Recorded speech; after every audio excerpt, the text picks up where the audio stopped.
Alors,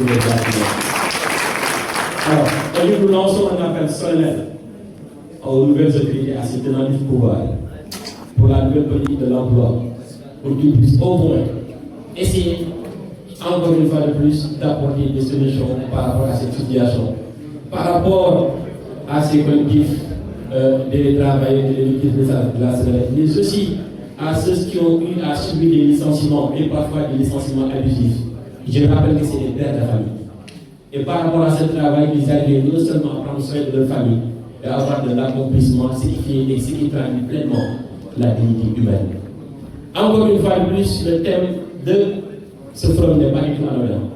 Nous avons privilégié le dialogue. Il faut aussi les bases d'un mouvement tel que le discours français pour nous comprendre. Les gens doivent accepter d'aller autour du temps, de privilégier le dialogue, d'accepter le compromis et de savoir que ce Sénégal est un Sénégal de tous. Et je pense que devant les médias aujourd'hui du Sénégal, nous pourrions aussi commencer un appel à nos autorités de la République de faire preuve de maturité et de responsabilité par rapport à la gestion de ce pays, qui est devenu une exigence nationale par rapport à la situation actuelle. Nous faisons nullement de la politique, nous sommes des fils de la nation, et nous avons notre mot à dire par rapport à la gestion et par rapport à la paix et à la critique qui doit développer ce Sénégal. Alors, chers camarades, comme je l'ai dit tantôt, nous ne pouvons pas rester éternellement dans les discours à l'amplifier avec des mots bien préparés pour pouvoir au moins essayer de définir la marche à suivre. Mais je pense que par rapport à l'expertise de ceux qui sont aujourd'hui sous le présidium, vous allez pouvoir constater qu'il y a des solutions.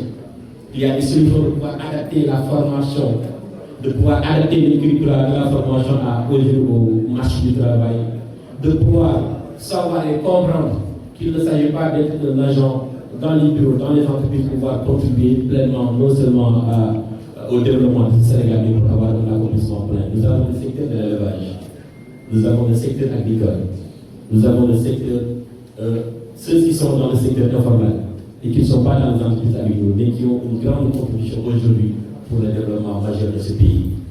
Alors, chers camarades, je ne vais pas pouvoir être trop long, je voudrais juste faire un bilan exhaustif du pourquoi nous avons décidé d'aller vers la réflexion, de nourrir la réflexion pour trouver des solutions concrètes, encore une fois de plus, pour pouvoir sortir aujourd'hui de la jeunesse qui devient démocratique.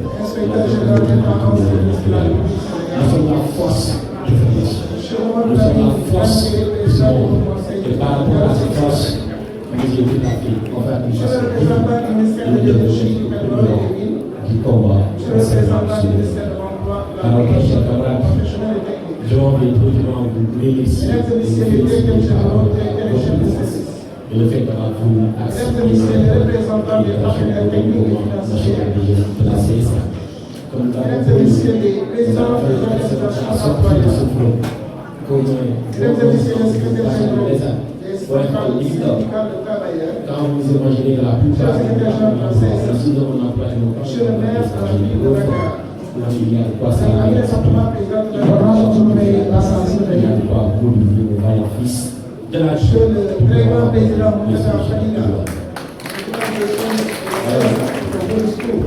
sans plus tarder, si vous me le permettez, juste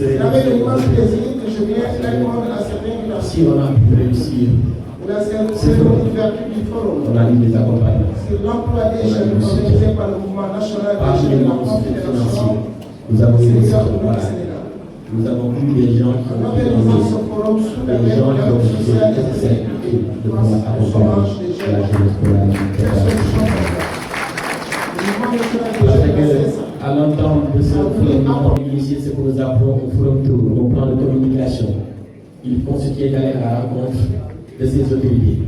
Et chacune parmi ces autorités a jugé nécessaire et utile de nous recevoir, non seulement de nous orienter et de nous accompagner pleinement pour nos francs succès de l'événement. C'est dans ce sens et dans ce contexte que nous avons eu à rencontrer M. Mangoulé, le directeur de la formation professionnelle et technique, par ailleurs représentant du ministère de l'Emploi.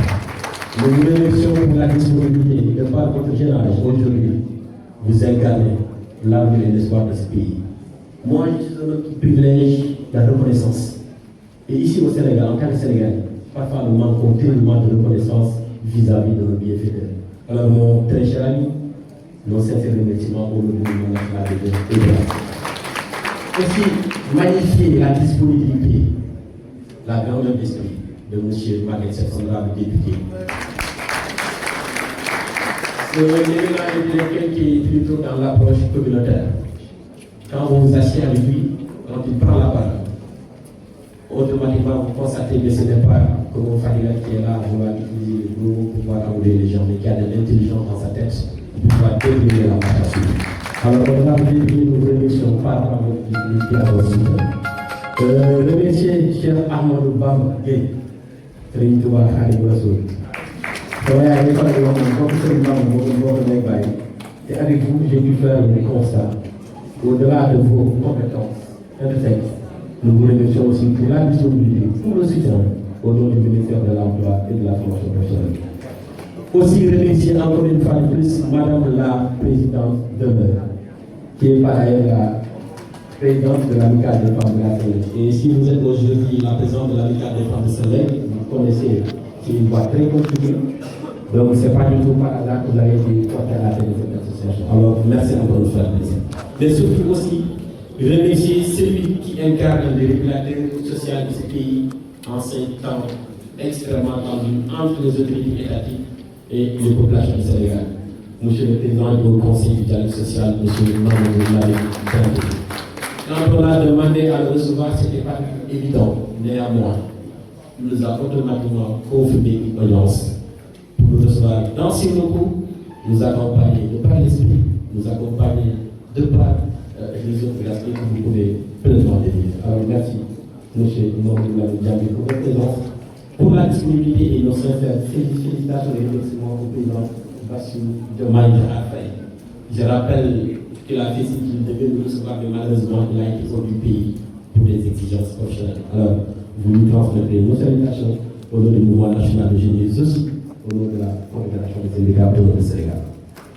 Maintenant, pour en venir au dernier, l'éminent, le grand.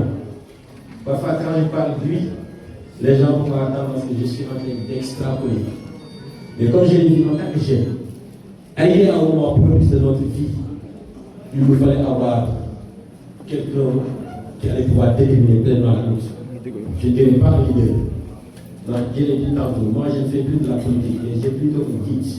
Quelqu'un qui me guide dans ma vie. Il me guide de par l'esprit, il me guide de par la morale, et il me guide de par les décisions que je dois prendre dans ma vie. Ce qui va permettre de pouvoir tracer mon chemin dans la vertu, dans les plus grandes valeurs pour fonder la République. Il y a de ces gens, même le soleil, aussi lointain et chaud qu'il peut être, ne peut encore une fois de plus faire dissiper l'effort qu'ils ont eu à faire pour ce pays. Il a été nommé directeur des douanes à l'âge de 42 ans. Ce qui n'est pas du tout évident pour bon nombre d'entre nous.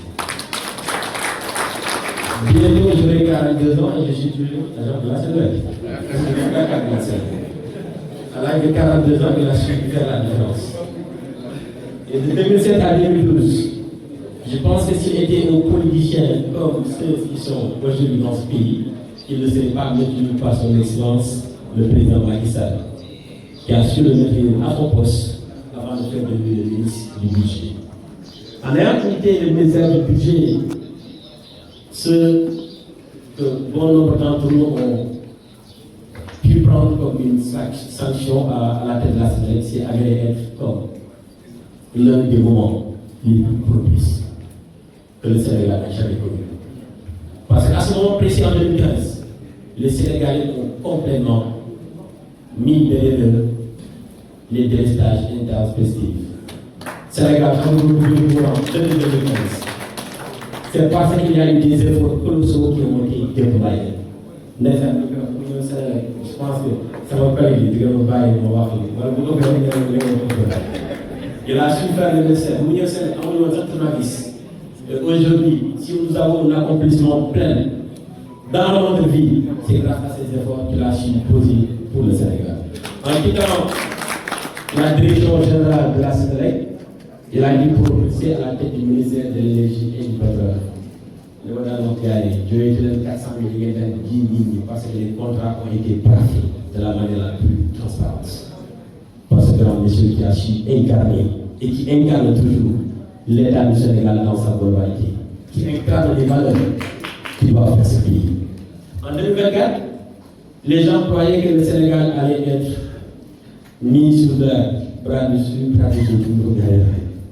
Et quand il est venu, quand il a été propulsé à la tête du ministère de l'Intérieur, nous avons eu à connaître l'élection la plus paisible, l'élection la plus transparente.